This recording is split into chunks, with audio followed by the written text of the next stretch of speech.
the ICC. So it seems if you're powerful and enjoy particular status in the global community, you escape.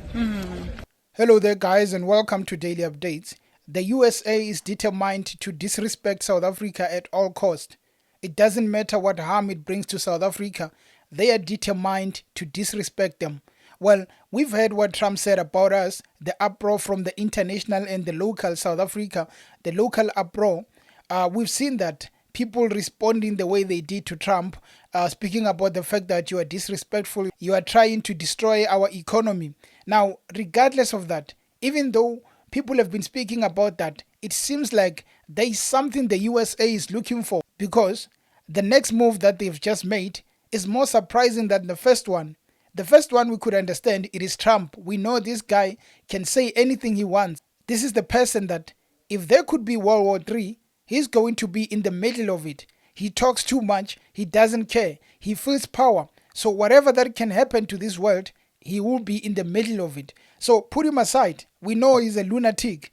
What we did not expect is the Secretary of State to take the same route as the master Donald Trump. Well, the 72nd US Secretary of State, Marco Rubio, hopped onto X, formerly known as Twitter, which is now owned by Elon Musk. He went onto X to say the following: I will not attend the G20 summit in Johannesburg. South Africa is doing very bad things. The same thing that Donald Trump has said, by the way. Expropriating private property. Using G20 to promote solidarity, equity, and sustainability. In other words, DEI and climate change. My job is to advance America's national interest, not waste taxpayers' money or coddle anti-Americanism.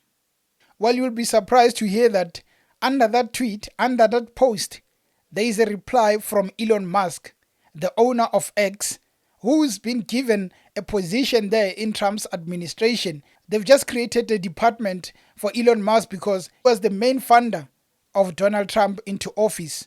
Now he hops onto that post and respond with American flag, just to say that America first. But let's go back.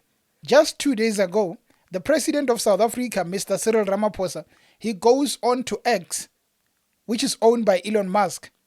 He posts a message saying that I've just had a conversation with Elon Musk and I hope that we can have common understanding.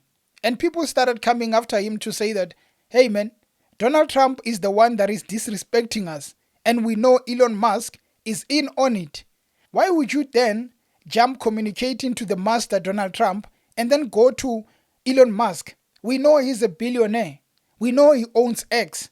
But this misinformation is coming from Donald Trump. As much as it is perpetuated by Elon Musk and the group in South Africa, Afriforum, as much as it comes from that, you cannot jump and go to the smaller boy instead of going to master himself. You are a president. What are you communicating with Elon Musk? Because regardless of what you communicate, Elon Musk knows that you are blocking Starlink from operating in South Africa. As long as you don't allow that, he's going to listen but not even hear you. So the president going to Elon was rather a waste of time and actually a shame to us, because why would you be a president and not have the guts to face the person who's spewing some insults to South Africa? I want to speak to the message of the Secretary of State, but before that, there's something that is bothering me, to be honest. We had a very powerful, a very intelligent Minister of International Relations. We removed her, or maybe she decided she's no longer going to be coming back, which is Naledi Pandor. And we replaced Naledi Pandor with Ronald Lamola. In the correctional service, there's not much to be said about him. So he's been given a big post. So the message of Lamola to the Secretary of State of the US is rather disappointing, very weak. I mean, why would you respond in a calm way to a person who's just throwing some insults, who's just throwing stones at the country? He says that we are a sovereign and democratic country committed to human dignity, equality and rights, championing non-racialism and non-sexism while placing our constitution and the rule of law at the forefront. And he puts his preamble there. We are the people of South Africa, recognize the injustice of the past. Wait a minute. This person is just being direct, the Secretary of State being direct, and you want to come to us and just say we are a sovereign and democratic. He's been indirect, and being indirect is never going to help us. The same way the president is being indirect.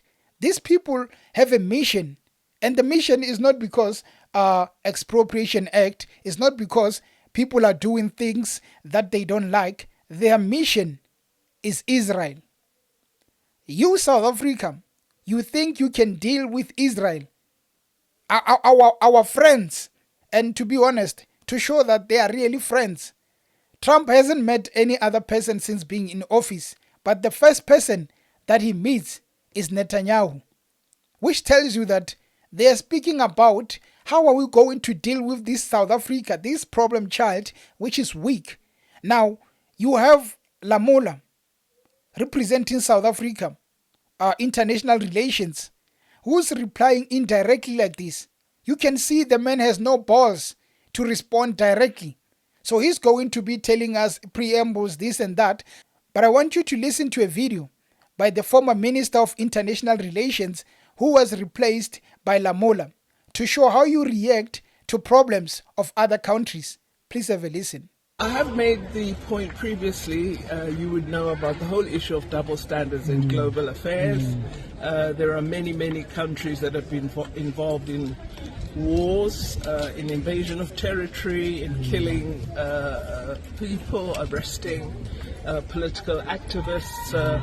None of them have ever been called up by the ICC. So it seems if you're powerful and enjoy particular status in the global community, you escape. And this does worry us because I think it dims the objective character of the ICC as an arbiter that is fair on all abuses of human rights and all infringements of humanitarian law. This is my 2-cent take on the issue of South Africa and the United States of America. The first problem that we have is that there is an organization in South Africa called the Afriforum, representing the white minority, the Afrikaners. They even pay a fee every month, a monthly fee to that organization, and it has over 300,000, if I'm not mistaken, last time I listened.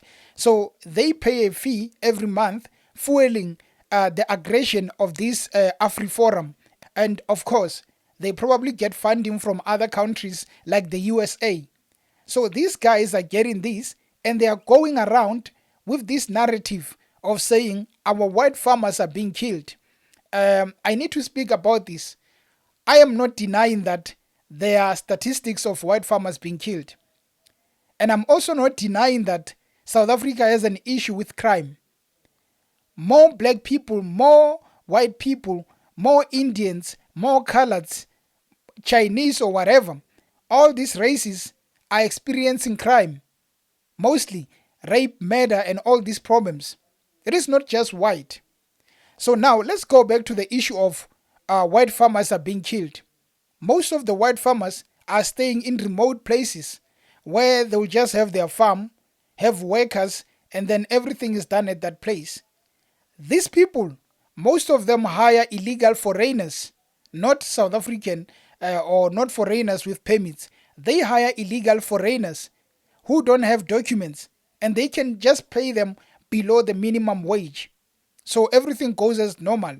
You look at most of the statistics, the white farmers are being killed more by the illegal foreigners than the people of South Africa, which really doesn't say that this is a white genocide, an Afrikaner genocide. It says that here you have illegal foreigners who are being paid minimum, below minimum wage because they didn't come here with papers.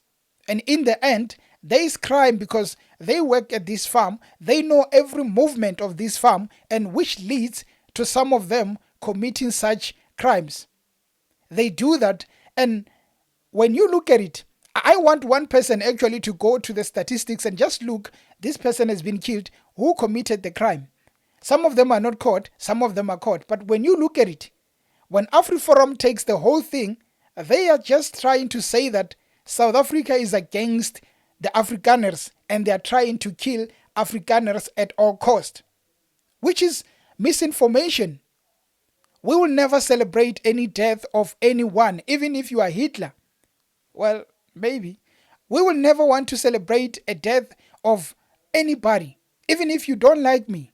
In the end, we cannot allow Afriforum to just spread the misinformation, which now people are going to say, all of us are going to say the United States is reacting to the Expropriation Act. Incorrect. It is not just about that. It is Expropriation Act, put it aside. That is just for show. The major one is Israel. Trump is a friend of Netanyahu. There is a lot of power that is going on around the world. So the question is, how dare you, South Africa, challenge the Israel? Israel owns almost the entire world. They are all over. For USA to be strong, they have to have that Israel friendship. It has to be strong. So now Trump says, how dare you? And to show you that he's saying, how dare you? He's just going on public meeting with Netanyahu. And then on the other side, the Secretary of State is saying, I am not going to the G20.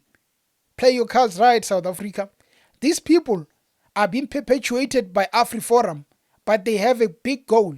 They are using Afriforum as a shield to say that even if we go and attack your country, we are going to say we are saving white Afrikaners from South Africa. Now, we must be careful of how this world is run. It's run by powerful people who, if you challenge them, you might be under attack. South Africa is being attacked because they have big mouth and then they are trying to be the bigger one. Let us see if they are going to do the same thing they are doing to us, to Ireland, because also they are trying to challenge Israel. Are they going to disrespect them also, or is just South Africa because they think they know all? I wish if the whole world will go against what United States is trying to do. Just because you used to be powerful with your resume of wars, it doesn't mean you can go around bullying innocent people like South Africans. Of course, our president, very weak, but that doesn't give you the right to bully us. Anyway, guys, thank you for tuning into the channel, and until next time, cheers.